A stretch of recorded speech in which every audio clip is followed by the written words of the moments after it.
1 mm के wire पे cut लग चुका है।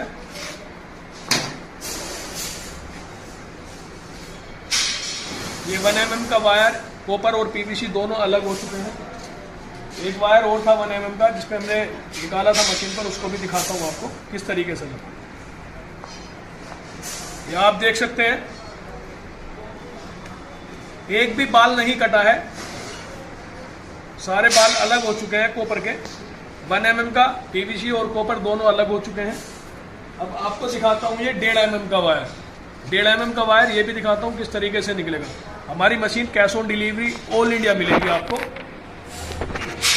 अब दिखाता हूँ आपको 1.5 mm का वायर। हमारी मशीन जीरो मेंटेनेंस होती है। लाइट बंद कर दे, हमारी लाइट।